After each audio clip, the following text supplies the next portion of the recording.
दूसरी हदीस भी बुखारी और मुस्लिम से है, मिशकात में 2083, आप सल्लल्लाहु अलैहि वसल्लम ने फरमाया शब कद्र को रमजान के आखिरी अशरे की ताक रातों में तलाश करो, 21वीं, 23वीं, 25वीं, 27वीं और 29वीं। तीसरी हदीस भी बुखारी और मुस्लिम से है और मिशकात में इसका नंबर है 2086।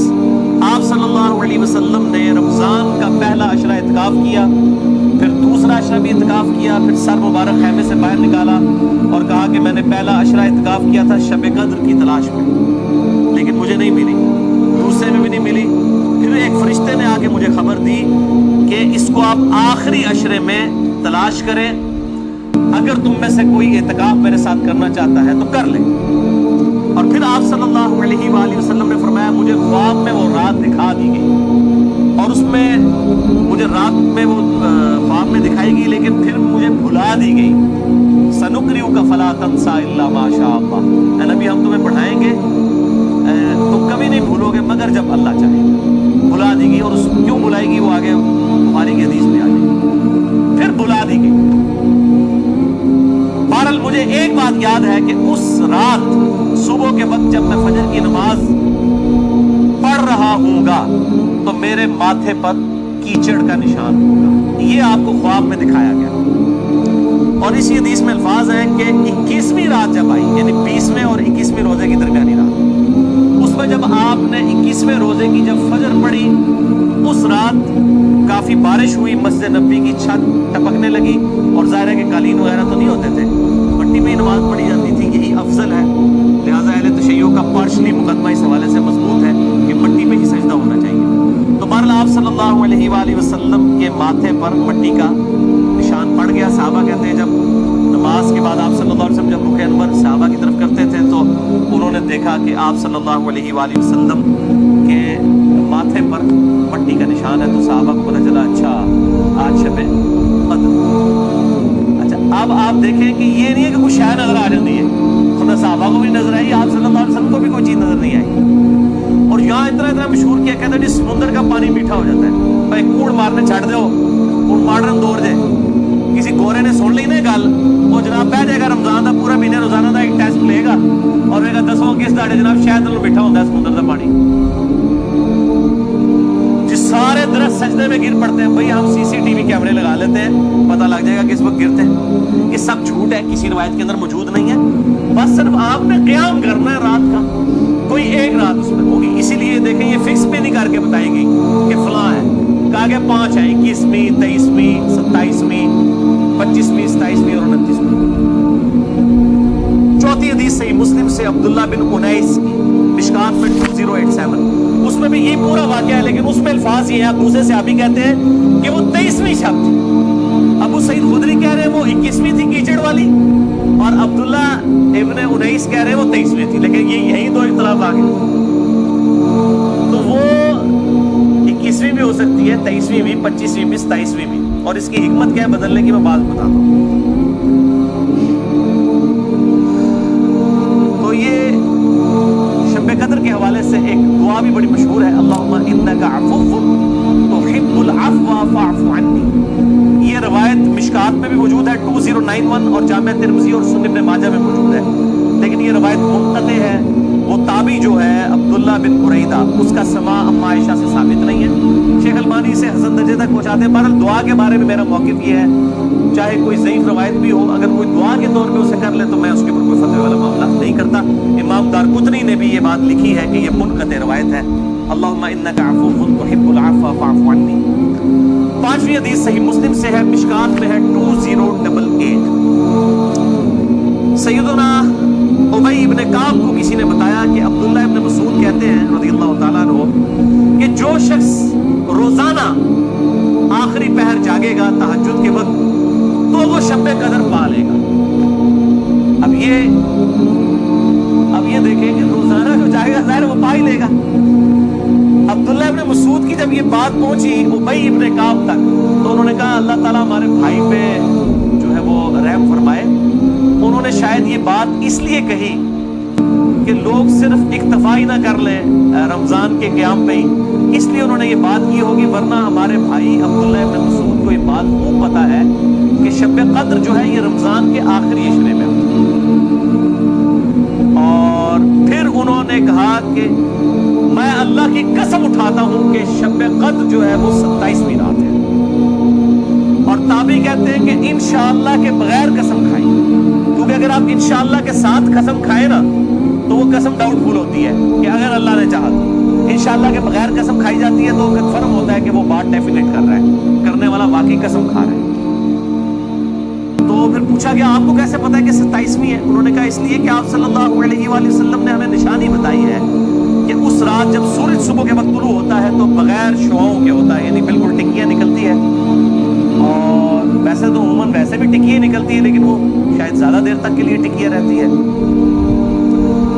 اب حالانکہ باقی روایتوں کے اندر 21ویں 23ویں بھی آیا ہے اور یہ قسم اٹھا کے 27ویں، تو اس سے مراد میں تطبیق یہ ہوگی کہ جو انہوں نے پائی ہے وہ اس سال 27ویں کو آئی ہو، ورنہ تو یہ بدلتی رہتی ہے. چھٹی حدیث صحیح بخاری سے مشکات میں 2095 کہ آپ صلی اللہ علیہ وآلہ وسلم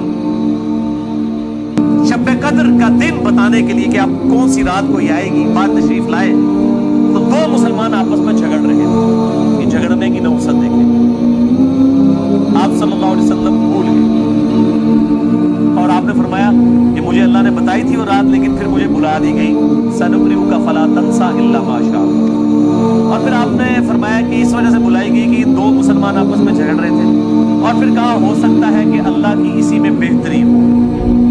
یہ بھی ساتھ کہہ دیا، ورنہ انہوں دو مسلمانوں نے لوگ قیامت تک پہنچتے رہتے. کوئی اللہ نے بتانا ہوتا تو بعد میں بتا سکتے، اللہ کے لیے تو کوئی مسئلہ نہیں تھا، اسی میں بہتری ہو. اور یہ واقعی بہتری ہے. اور پھر فرمایا اب تم اسے 21ویں 23ویں اور 25ویں میں تلاش کرو. اب یہاں 27ویں 29ویں کا ذکر کوئی نہیں ہے، وہ الگ سے حدیث میں.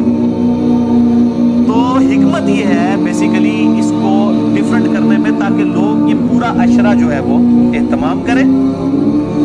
دوسرا لوگ کہتے ہیں جی جس رات میں قرآن نازل ہوا تھا وہ ہوگی تو کوئی ایک ہی رات نا، یا 21ویں ہوگی. یہ تو نہیں ہے کہ 14 اگست اس دفعہ جو ہے 14 اگست کو آئے تو اگلی دفعہ 14 اگست جو ہے وہ 21 اگست کو آ جائے، اس طرح تو نہیں ہوگا. 14 اگست 14 اگست کو ہی آئے گا. تو یہ کیا وجہ ہے کہ قرآن جس رات میں نازل ہونا شروع ہوا وہ تو یا 21ویں تھی یا 23ویں تھی یا 25ویں یا 27ویں یا 29ویں، تو اگلے سال بھی وہی ہونی چاہیے. تو یہ دنیاوی اعتبار سے تو بات بالکل ٹھیک ہے.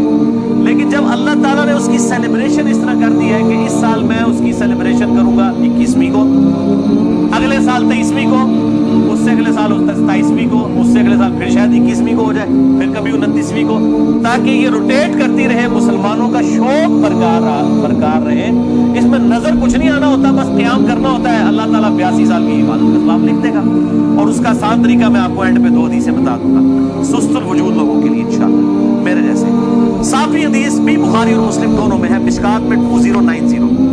اما عائشہ کہتی ہیں کہ جب رمضان کا آخری عشرہ ہوتا تو آپ صلی اللہ علیہ وسلم عبادت کے لیے کمر بستہ ہو جاتے، خود بھی راتوں کو جاگتے اور اپنے گھر والوں کو بھی جگایا کرتے. اللہ تعالی ہمیں بھی اس سنت پر عمل کرنے کی توفیق عطا فرمائے، آمین. 8ویں حدیث صحیح مسلم سے ہے، مشکات میں 2089. اما عائشہ رضی اللہ تعالیٰ عنہ کہتی ہیں کہ آپ صلی اللہ علیہ وسلم جس قدر رمضان مبارک کے آخری عشرے میں عبادت اور سخاوت والا معاملہ کرتے تھے پورا سال کبھی ایسا نہیں کرتے تھے، اس آخری عشرے میں خصوصاً.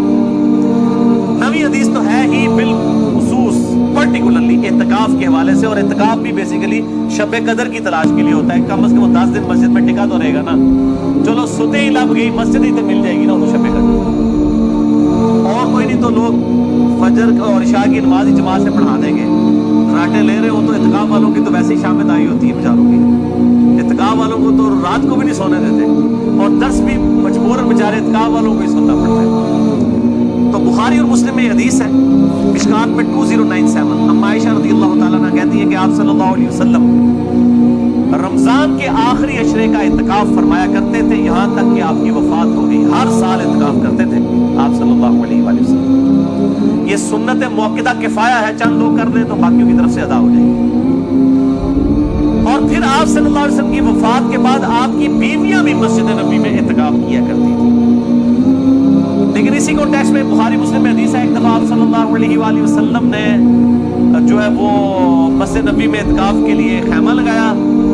کسی ایک بیوی نے آ کے خیمہ لگایا، پھر دوسری نے بھی وہ سوگن والا سلسلہ کرتے کرتے کئی ही खैमे लगे, आपने सारों में बढ़वा के अपना भी बढ़वा दिया। उस साल आपने इत्काफ ही नहीं किया।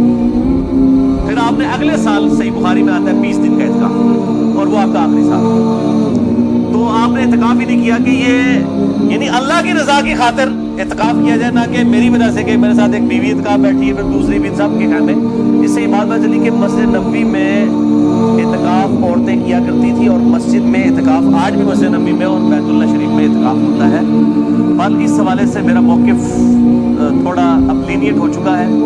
अब जो पुरफितन दौर है जिसके अंदर ये मोबाइल कैमरे और वीडियोस और सिक्योरिटी तकरीबन ख़त्म हो चुकी है मस्जिदों की, इस सूरत हाल में अगर औरतें घरों में इत्काफ कर लें तो इज्तिहादन इसमें भी कोई हर्ज नहीं है, क्योंकि मस्जिदें जो है आजकल औरतों के इत्काफ के एतबार से खतरे से खाली नहीं है। जैसा कि ये मोबाइल फ़ोन है, और लोगों की अगले दिन भी अखबार में खबर आई थी, वो तस्वीर किसी की चढ़ा दी, इस तरीके से उस औरत ने खुदकुशी कर ली। इस किस्म के वाक़यात होते हैं, लिहाजा इसमें मेरे ख्याल अहले हदीस जो सख्ती करते हैं वो नहीं करनी चाहिए। हनफियों का मौक़िफ़ मुझे मजबूत लगता है, खुसूसन इस दौर के एतबार से। मैं हराम नहीं कह रहा, मस्जिद में बैठना बेहतर है, मस्जिद नबी शरीफ में जहाँ पे सिक्योरिटी है बैठे, लेकिन हमारे मुल्क के अंदर मैं नहीं समझता कि सवाए चंद एक जगहों के इस तरह की सिक्योरिटी अवेलेबल, जहाँ पे हो ज़रूर करें। लेकिन औरत नफली रोज़ा और इत्काफ अपने खामद की मर्जी के बगैर नहीं कर सकती, ज़रा ये ज़हन में रखिएगा। 10वीं हदीस जामिया तिरमिज़ी में है, सुनन नबी दाऊद में है, सुनन इब्न माजा में, मिशकात में 2102 अनस इब्न मालिक का बयान है कि आप सल्लल्लाहु अलैहि वसल्लम रमज़ान के आखिरी 10 दिन में इत्काफ फरमाया करते थे, लेकिन एक साल ना कर सके तो अगले साल 20 दिन का इत्काफ फरमाया। वो एक साल वो बीवियों की वजह से ही नहीं किया। और सही बुखारी में 2099 नंबर हदीस है कि जिस साल आपकी वफात हुई, ये 20 दिन वाला इत्काफ आप सल्लल्लाहु अलैहि वसल्लम ने उस साल किया था जिस साल आपकी वफात हुई। और उस बुखारी की हदीस में अल्फाज है कि उस साल में जिब्रील अलैहिस्सलाम के साथ 2 दफा दौरे कुरान किया। और बुखारी मुस्लिम में आता है ना, जो सैयदा फातिमा के कान में एक बात कही थी कि इस साल मेरे साथ 2 दफा दौरा किया जिब्रील ने, मुझे लगता है कि मेरी मौत का वक्त करीब आ चुका है, तो वो रो पड़ी। और फिर एक और बात कही कि तुम जन्नती औरतों की सरदार हो, तो वो मुस्कुरा पड़ी। तो आप सल्लल्लाहु अलैहि वसल्लम के साथ इस आखिरी इत्काफ में 2 दफा दौरा कुरान जिब्रील ने किया। अल्हम्दुलिल्लाह, ये तिल का अशरतुल कामिला 10 पूरी हुई। अब आखिरी 2 हदीसें शॉर्टकट गिफ्ट के तौर पर शब कदर का आसान क़याम पाने के लिए। पहली हदीस सही मुस्लिम से है 1491 और मिशकात में भी है 630। सैयदना उस्मान इब्न अफ़्फ़ान रज़ियल्लाहु ताला अन्हु अलैहिस्सलाम कहते हैं कि नबी सल्लल्लाहु अलैहि वसल्लम ने फरमाया, जिस शख्स ने इशा की नमाज जमात से पढ़ ली गोया उसने आधी रात का क़याम किया, और फिर जिसने फजर की नमाज भी जमात से पढ़ ली गोया उसने पूरी रात का क़याम किया। अल्लाहु अकबर कबीरा वल्हम्दुलिल्लाहि कसीरा व सुब्हानल्लाहि बुकरतम व असीला। और यार ऐसे कर सकते हैं ना कि रमजान के आखिरी इशरे में पूरे इशरे कर लो तो जुफ्त आगदा भी रोला बढ़ जाता है चांदी वजह।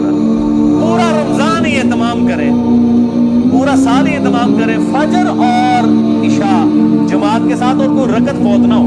अगर एक रकत भी फौत होगी तो वो पाकिस्तानी, इंडिया, बांग्लादेश वाली जमात है। अल्लाह के ज़ुरूर जमात नहीं लिखी जाती।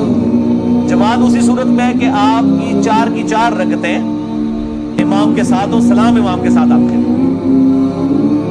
तो यानी इमाम के रुकू में जाने से पहले पहले आप क़याम की हालत में उसके साथ मिल जाए सूरह फातिहा पढ़ के, तो आपको वो 4 रकतें मिलेंगी और फजर की 2 रकतें मिलेंगी। तो इशा की नमाज आधा क़याम और फजर की भी, और रमज़ान में तो वैसे ही उठना होता है, बड़ा आसान है अल्हम्दुलिल्लाह। दूसरी हदीस जामिया तिरमिज़ी में है 806, सुनन इब्न माजा में 1327, तिरमिज़ी में 806। ये वाहिद हदीस है आज के पूरे लेक्चर में जो मिशकात में मौजूद नहीं है। मैंने तिरमिज़ी और इब्न माजा का नंबर बता दिया। अबू ज़र ग़िफ़ारी रज़ियल्लाहु ताला अन्हु कहते हैं कि नबी सल्लल्लाहु अलैहि वसल्लम ने फरमाया, जो शख्स इमाम के साथ क़यामुल लैल कर ले रमज़ान में, यहाँ तक कि इमाम सलाम फेर कर फारिग हो जाए, यानी तरावी पढ़ाने के बाद, तो उसे पूरी रात के क़याम का सवाब मिलेगा। अगर कोई अकेला तरावी पढ़ता है उसके लिए फजीलत नहीं है ये। जो इमाम के साथ तरावी पढ़ लेना इशा के साथ ही, उसको पूरी रात के क़याम का सवाब मिलेगा। अच्छा, ये जमात की जहाँ पे बातें हो रही है यहाँ पे औरतों को इस्तिस्ना हासिल है, औरतों के लिए واجب نہیں ہے کہ مسجد میں جائیں، چلی جائیں، اگر کر سکتی ہے تمام ضرور کریں. ان کو گھر میں بھی اللہ تعالیٰ انشاءاللہ تعالیٰ اس حوالے سے ثواب عطا فرما دے گا. اس دن عورتیں پوچھ رہتی ہیں جی ہم کہاں سے یہ جماعت، ہم یہ آسان طریقہ، تو عورتوں کے لیے پھر اس حوالے سے آسانی ہوگی انشاءاللہ تعالیٰ. اللہ تعالیٰ سے دعا ہے جو حق بات میں نے کہی اللہ تعالیٰ ہمارے دلوں میں راسخ فرمائے. اگر جس بات میں میرے منہ سے کوئی غلط بات نکل گئی تو اللہ تعالیٰ ہمارے دلوں سے معاف کر دے. ہمیں کتاب و سنت کی تعلیمات پر عمل کر کے دوسرے بھائیوں تک پہنچانے کی توفیق عطا فرمائے. سبحانک اللہم و بحمدک